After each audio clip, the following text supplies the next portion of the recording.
तो सोचिए जो क्रिया योग को जान गया, ये ऑटोबायोग्राफी पढ़ लिया एक बार और कहीं सीखना शुरू कर दिया और फिर कहीं अगर छूट गया तो अंत में बहुत कष्ट होता है।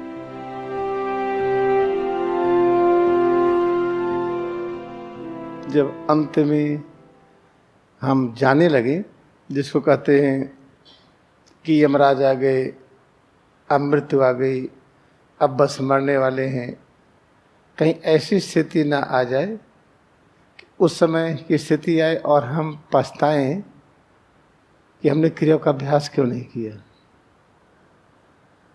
देखिए, ये रूप जैसे है ऐसे ही लाड़ी महाशय का रूप था।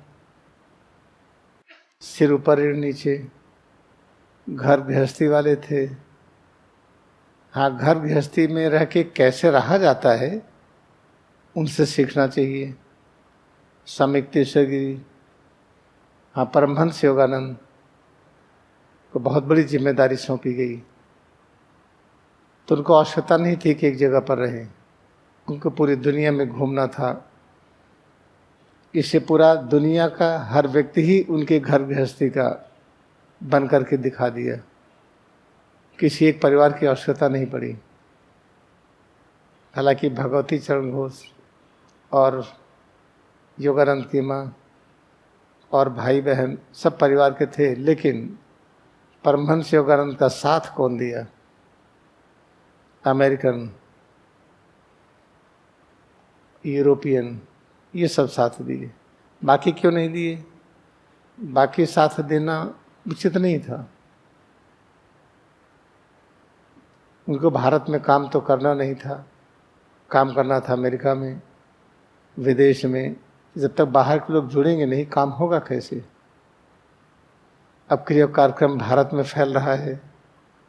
ये आश्रम ठीक है, इसके स्टार्टिंग में, बिगिनिंग में अमेरिका, कनाडा, यूरोप आया, साथ दिया, लेकिन अब भारत इस कार्यक्रम को पूरी तरह से ले लेगा अपने आप, क्योंकि कार्यक्रम यहाँ के लिए बना है। परमहंस योगानंद सारा काम कर गए, बहुत आसान हो गया। योगी कथामृत का लिखना, होली साइंस, स्वामी तीर्थगिरी और योगानंद ने लेसन्स भी लिखे हैं। ये सब पर्याप्त है और आवश्यकता लिखने की नहीं। हाँ, उसी को कैसे और समझें, उसके लिए प्रतिदिन प्रयत्न होता है और आप अच्छी तरह समझते हैं। तो याद रखिए, अगर क्रिया विज्ञान आपके पास है और चूक गए इस जीवन में, तो अंत में बहुत पछताना होता है। जिसमें नहीं आए हैं वो तो नहीं पछताएंगे, उनको पता ही नहीं क्रिया योग है क्या। मान लीजिए किसी को एडमिशन मिल गया सर्जरी पढ़ने के लिए और पढ़ा नहीं, अब पता चला कि अब दोबारा पढ़ने का मौका नहीं लगेगा, तो जो कुछ भी है सर्जरी या टेक्निकल एजुकेशन, उसका मौका निकल गया, तो पछताता है कि हम अच्छे इंजीनियर, अच्छे डॉक्टर हो जाते। हालांकि मायावी विद्या है, उससे परम शांति नहीं मिलती है। तो सोचिए जो क्रिया योग को जान गया, ये ऑटोबायोग्राफी पढ़ लिया एक बार, उसको सीखने का मन नहीं किया, कोई बात नहीं। अगर सीखने का मन किया और कहीं सीखना शुरू कर दिया और फिर कहीं अगर छूट गया तो अंत में बहुत कष्ट होता है। इसे हम लोगों को करना क्या चाहिए? प्रतिदिन क्रिया योग क्यों सीखें, इसके विषय में सुनना चाहिए, पढ़ना चाहिए, समझना चाहिए और क्रिया योग का अभ्यास करना चाहिए। कैसे आप पढ़ेंगे, क्या पढ़ेंगे आप? देखिए, कान से भी पढ़ा जाता है। जो आप यूट्यूब देखते हैं उसको कान से पढ़ते हैं। आप योगी कथामृत का ऑडियो फाइल से, जैसे हर चैप्टर को आप सुनिए, वो भी कान से पढ़ना हुआ। लेकिन आँखों से जब पढ़ते हैं, यूट्यूब देखिए, उसको आँखों से न देखिए, केवल सुनिए, तो आपको डिवोशन कम आएगा। उसको देखते ही जब सुनते हैं तो समझ में ज़्यादा आता है। ऐसे ऑडियो फाइल्स ऑटोबायोग्राफी की, आप उसको सुनिए भी, साथ में उसको पढ़िए भी, तो आपको अधिक समझ में आएगा। तो पढ़ने का नियम क्या है? पहले तो छोटे बच्चों की तरह पढ़ते हैं, किताब ही पलटेंगे, फोटो देखेंगे, एक सरसरी निगाह से पढ़ जाएंगे, लगेगा कहानी है। और जब क्रिया ध्यान करने का मन करेगा, करने लगेंगे, तब पढ़ने का नियम क्या है? कोई एक पेज खोला, एक पैराग्राफ पढ़ा, उसकी गहराई में आ गई। अगर एक पैराग्राफ की गहराई में आ गई तो याद रखिए पूरी पुस्तक समझ में आ जाएगी। कहीं से भी लीजिए, ये देखिए जो लेटेस्ट एडिशन परमहंस योगानंद जी अपने हाथ से किए थे, 1951 का एडिशन है ये।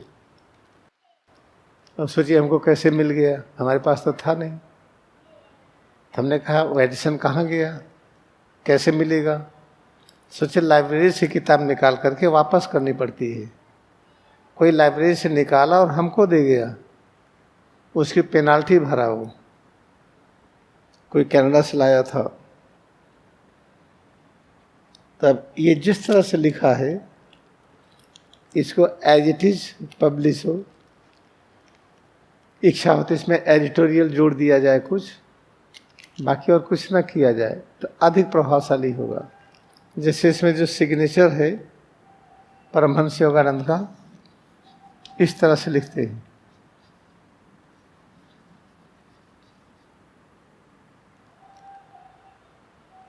लेकिन इसमें कुछ बढ़ा दिए हैं।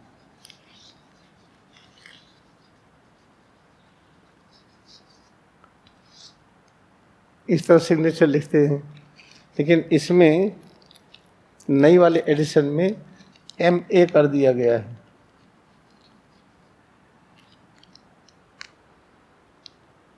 अगर MA कर दिया गया तो इसमें MA कर दिया गया और अंत में SA कर दिया गया। संस्कृत के हिसाब से चलो ठीक है, परमहंसा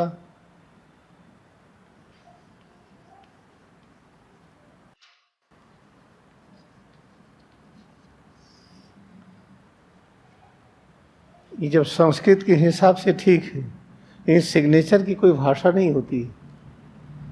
सिग्नेचर जैसे होना चाहिए वैसे ही लिखना चाहिए। जब परमहंस योगानंद ने सिग्नेचर इस तरह से किया, और इसमें ये देखिए उनका सिग्नेचर दिया भी है ऐसे ही जैसे हम लिखे हैं। तो देखिए उनको संस्कृत पढ़े थे ना, संस्कृत वहाँ से संस्कृत पढ़ाए थे शास्त्री वहाँ से, तीर्थन को था कॉमन सेंस। उन्होंने SA लिखा है परमहंस योगानंद, लेकिन बीच में नहीं लिखा था। बीच में क्यों नहीं लिखा था, उसके पीछे कारण है। कारण ये है कि जब परम लिखा जाता है तो इस तरह से लिखने की परंपरा है, ऐसा नहीं लिखा जाता है। परम लिखा नहीं जाता है। स्पिरिचुअलिटी में इस तरह से लिखते हैं। हलंत का अर्थ क्या है? ये मुक्तावस्था, मोक्ष को प्राप्त हो गया ये शब्द अक्षर। कैसे? इसमें जब माँ का मतलब क्या है? आधा माँ प्लस आ। जब माँ का अस्तित्व तो आ के बिना न रहे तब ऐसे लिखेंगे। अगर माँ का अस्तित्व तो आ के बिना है तब आप ऐसे लिखेंगे। तो ये माँ में हलंत का अर्थ है मोक्ष अवस्था। आप स्वतंत्र हैं, किसी पर आधारित नहीं है, इसीलिए ये लिखा गया। लोग समझे नहीं तो इसको MA लगा दिए। वास्तविकता क्या होना चाहिए? जैसे उन्होंने लिखा वैसे ही होना चाहिए, इसके अलावा कुछ और नहीं होना चाहिए, याद रखिए।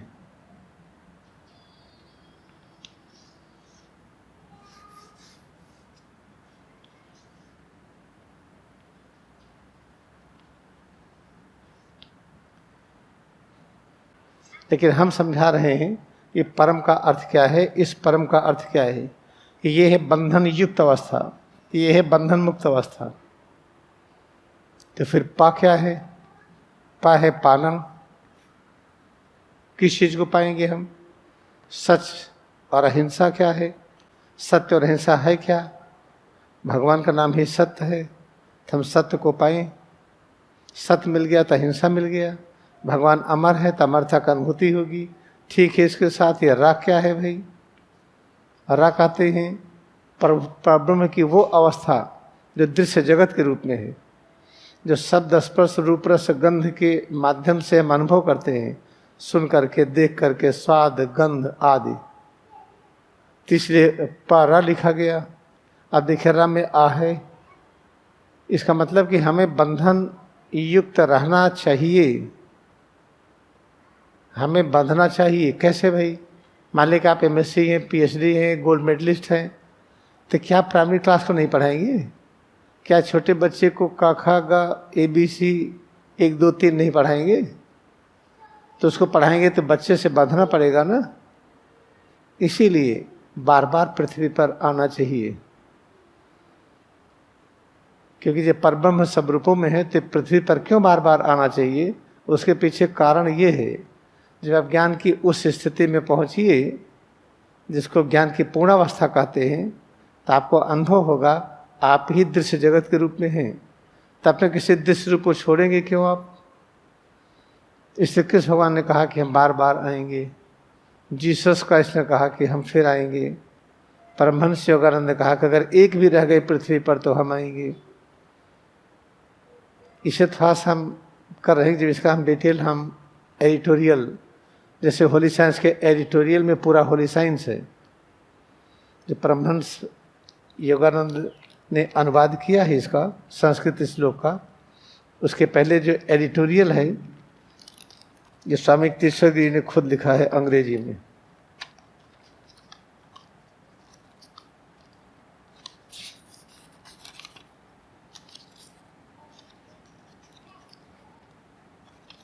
इंट्रोडक्शन काफी लंबा है ये।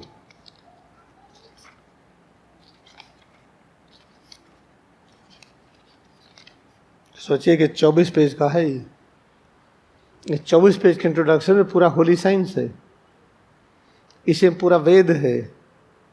जितने भी अवतार हुए हैं सबका ज्ञान इसी 24 पेज में है। अब देखने की दृष्टि चाहिए। इसीलिए हमारी प्लानिंग है कि इसका एक एडिटोरियल 40-50 पेज का हम लिखेंगे, इसके साथ कनेक्ट कर देंगे और इस बुक को हम रीप्रिंट कराएंगे एग्जैक्टली ऐसे ही, बिना इसमें कोई संशोधन किए। अब कहीं इसमें कॉपीराइट है? कॉपीराइट नहीं होता है। कोई चीज़ विश्व विख्यात हो जाए तो उसका कॉपीराइट खत्म हो जाता है। और राम का कॉपीराइट नहीं है, कृष्ण भगवान का कॉपीराइट नहीं है, बाइबल का कॉपीराइट नहीं है, जीसस क्राइस्ट का कॉपीराइट नहीं है। हाँ, ये शर्त है कि जब आप उसको प्रोड्यूस करिए तो उसकी महिमा ना घटे, उसकी महिमा बढ़े। इसे बहुत आवश्यक है इस सब चीज़ों के बारे में जानना। तब कहते नहीं नहीं हम तो भाई क्रिया ध्यान करते हैं, हमसे क्या मतलब? इससे नहीं मतलब, एक एक अक्षर से जो शब्द है ये ब्रह्म होता है। जो शब्द ब्रह्म है, ये ब्रह्म का मतलब क्या होता है? प्रत्येक शब्द से निर्माण की क्रिया होती है। जो आप बोलते हैं कोई भी चीज़, उसमें या तो निर्माण की क्रिया होगी, या संरक्षण की, या रूप बदलने की। 3 में से एक होगा। तो शब्द बहुत ही महत्वपूर्ण है। और शब्द किससे मिलकर के बनता है? अक्षर से। ये अक्षर, इसका नाम क्यों दिया गया? इसमें देखिए आ है। आ का अर्थ आप जानते हैं, कई बार हमने बताया है, 3 प्रकार का शक्ति और ज्ञान, सृजन, संरक्षण और परिवर्तन। इसके साथ छ है। जब तीनों ज्ञान प्राप्त कर लेते हैं तो हमें ये अनुभव होना चाहिए छ का। छ क्या है? नरसिम्हावतार। नरसिम्हावतार क्या होता है? हम और वायरस एक साथ, कोई वायरस से डर न लगे, हम बैक्टीरिया एक साथ, जिसको परम शत्रु कहते हैं, हमारा परम मित्र हो, नर और सिंह एक साथ। तो फिर ये अर्रा के आने की क्या जरूरत पड़ गई? इसे जरूरत पड़ गई कि पृथ्वी पर बार बार आना चाहिए। और पृथ्वी पर नहीं आएंगी तो प्रभु का एक ज्ञान कैसे प्रकट होगा? तो पृथ्वी पर कौन आएगा बार बार? जब पृथ्वी के बंधन से मुक्त होगा, जिसमें बंधना नहीं चाहेगा वही। ये सब जब आपको बताते हैं आपको क्रियायोग में हेल्प करेगा। अब आज का विषय क्या है? हमें आज का विषय ये है कि जो भी शब्द बोलेंगे, शब्द से या तो निर्माण होगा या संरक्षण होगा या तो परिवर्तन होगा। किस तरह परिवर्तन होगा? जैसे रशिया और यूक्रेन में हो रहा है, ये भी एक परिवर्तन है। कुश्ती लड़ने जा रहे हैं, उठा के पटक दिए, इनाम मिला, गोल्ड मेडलिस्ट। आज बॉक्सिंग का खेल होगा, खूब मारेंगे घुसा घुसा, कौन जीतता है, नाक तक तोड़ दिए, जो जीत गया इनाम मिला, ये भी परिवर्तन है। तीसरे परिवर्तन की क्रिया भी कई तरह की होती है, लेकिन ऐसा परिवर्तन जिसमें पूरे ब्रह्मांड के प्रत्येक रचनाओं को सुख मिले, उस परिवर्तन को शिव शक्ति कहते हैं, जो परम कल्याणकारी है। इसलिए ब्रह्मा विष्णु शिव का अस्तित्व भारतीय संस्कृति में है। ऐसा परिवर्तन जिससे परम कल्याणकार हो। अब पता चला कि रशिया और यूक्रेन लड़ाई में आ गए, तो क्या इसमें हित हो रहा का हित? लड़ाई हुई क्यों? आप इतना मिसाइल बना के रखे हैं, इतना बम बना के रखे हैं, इतना तोप पैटर्न टैंक बना के रखे हैं, जो बना के रखे हैं क्यों रखे हैं? भारत भी गलती कर रहा है। हम हथियार खरीद रहे हैं, हमको हथियार खरीदने की आवश्यकता नहीं। पूरे देश के सब लोग क्रिया ध्यान करें, हिम्मत नहीं कोई देश आक्रमण कर देगा। जब पूरे देश में तो जातिवाद है, संप्रदायवाद है, अपना परायवाद है, तो झगड़ा तो घर घर में है, अंदर में है, परिवार में है, बाहर है। इसलिए बाहर के लोग आक्रमण करते हैं। मुगल क्यों आए? जब आपस में झगड़ा हुआ। अंग्रेज क्यों आए? जब मुगलों में और अपने हिंदुस्तानियों में झगड़ा हुआ। जब तक अंदर में झगड़ा न हो, बाहर के लोग नहीं आते हैं। तो क्यों नहीं भारतवर्ष को हम संघर्ष से मुक्त करें? अंतर का झगड़ा बंद हो, बाहर का झगड़ा बंद हो, तो किसी हथियार की आवश्यकता नहीं। कोई जरूरत नहीं कि हम राफेल खरीदें या मिसाइल खरीदें, हम एटम बम बनाएं, कुछ भी आवश्यकता नहीं है। ये करके तो देखें, इसका करना आसान है, क्रिया योग ध्यान करना आसान है, बल्कि और सब काम बड़े कठिन हैं। इसलिए हम सबका एक उत्तरदायित्व, एक जिम्मेदारी है कि इस भारत के एक एक गली में, एक एक घर में ये संदेश जाए कि भारतवर्ष हथियार नहीं खरीदेगा, इसको लाइसेंस की आवश्यकता नहीं है, लड़ाई की जरूरत नहीं है। हम सब क्रिया ध्यान करके देखें और एग्जाम्पल एक पूरा जेल दे दें हमें, जितने कैदी हमें दे दें, उनको प्रताड़ित न करें, वो जेल में रहेंगे, हमारे अनुसार काम करेंगे, उनकी तारीख आएगी तो जज लोग सम्मान से प्रणाम करेंगे। अरे भाई, जज कैसे प्रणाम करेंगे? उनकी वजह से तो जज हुए हैं आप। न कैदी होते, न न्याय की पुकार होती, न आप जज होते। जैसे हर डॉक्टर को जितने मरीज हैं उनको प्रणाम करना चाहिए, उन्हीं की वजह से तो मेडिकल साइंस आया। इस तरह से एक मूवमेंट होने जा रहा है। आप इसमें कितने भागीदार होते हैं आपके ऊपर है। इसमें जो भाग लेगा परम सुख मिलेगा, बीमारियों से मुक्त होगा, अपनी जिम्मेदारियों का जो वहन करता बीमार नहीं होता है। जो बीमार हुआ है जिम्मेदारियों को वहन नहीं किया है। अब हमको करना क्रिया योग, हम जाके पैरामेडिकल पढ़ने चले जाएं या नर्सिंग पढ़ने चले जाएं या मेडिकल साइंस या इंजीनियरिंग या कुछ और पढ़ने चले जाएं, तो हम तो बीमार हो जाएंगे। क्योंकि हम जिस चीज़ के लिए बने वही करना है। तो क्या इस चीज़ के लिए आप बने हैं कि नहीं? आप भी बने हैं, इससे सब बीमार हैं। हाँ, सबकी बीमारी अलग अलग है। एक इग्नोरेंस बीमारी है, आपको पता नहीं पिछला जन्म कहाँ था आपका, आपको भविष्य पता नहीं, वर्तमान में परम शांति नहीं है, वर्तमान में परम आनंद में प्रतिपल रही है, तो आप बीमार नहीं हैं।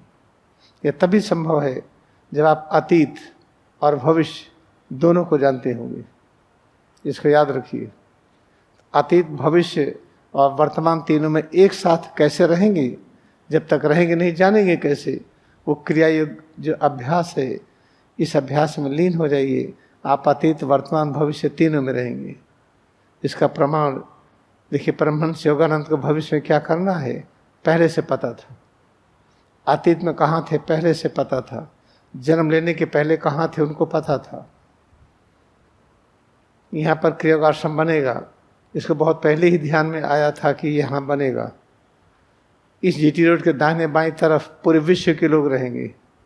ये 1985 में आया था, यहाँ पूरे विश्व के लोग हैं। तो इसे हम आपसे निवेदन करते हैं, खूब बढ़िया अभ्यास करिए और किसी की निंदा न करिए, बैक्टीरिया वायरस की भी निंदा न करिए। एकदम निंदा क्षेत्र से अलग हो जाइए। कोई निंदा कर रहा है तो उसको डांटिए, तुम क्यों निंदा कर रहे हो, उसको डांटना ये भी निंदा है।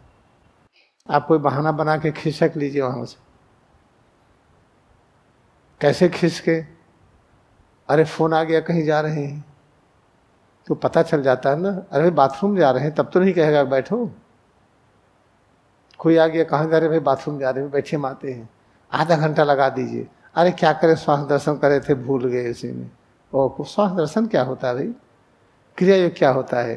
तो चैप्टर बदल गया ना, निंदा करने और सुनने से चैप्टर बदल गया क्रिया योग में। सबसे सरल तरीका है। तो आपसे निवेदन करना चाहते हैं कि आप क्रिया योग ध्यान को बिल्कुल मत छोड़िए, ऑटोबायोग्राफी अवश्य पढ़िए और सोचिए परमहंस योगानंद को। हो सकता है आपको भी होता हो, हमें भी हो रहा था कि लहरी महाशय से हमारे गुरुदेव स्वामी तेश्वर गिरी है, ये तो बहुत संतुष्ट हो, लेकिन थोड़ी बेकूफी थी, असंतुष्टि थी कि लहरी महाशय से हमारा कॉन्टैक्ट क्यों नहीं होता है। तो टोरंटो में हुआ, उसके बाद बाइलिंगुअल हो गए, अंग्रेजी हिंदी दोनों बोलने लगे। उसमें सारा श्रेय लहरी महाशय को जाता है और अंग्रेजी बोलने का श्रेय स्वामी तेश्वर गिरी को जाता है। परमहंस योगानंद नहीं बोल पा रहे थे। तीसरा से याद रखिए, लहरी महाशय ने कहा है, जब माथे के सामने जो कुछ दिखता है, इसे में जितने पैगंबर को आप जानते हैं, जो अतीत में थे, वर्तमान में या भविष्य में हैं, या लहरी महाशय को ही ले लीजिए, इसी में विद्यमान है। इसी महाअवतार बाबा भी हैं, सब लोग इसी में हैं। इसी में ब्रह्मांड की सारी रचनाएं हैं, इसी में अतीत वर्तमान भविष्य सब कुछ है। तो बार बार जब मौका लगे, आंख बंद करके माथे के सामने देख लिया करिए। आंख खोल करके अपने भ्रूमध्य को याद रखते हुए हर काम करिए। लेकिन जब कुछ लिखना पढ़ना होगा, भ्रूमध्य कैसे याद करेंगे? अगर सिर और रीढ़ को याद किए हैं, सिर से पैर की उंगली तक निराकार परब्रह्म का साकार रूप है, ये मान करके चल रहे हैं, जो लिखेंगे पढ़ेंगे ब्रह्म वाक्य होगा, तो उसमें अपने आप अपनी चेतना भ्रूमध्य की ओर आ जाती है।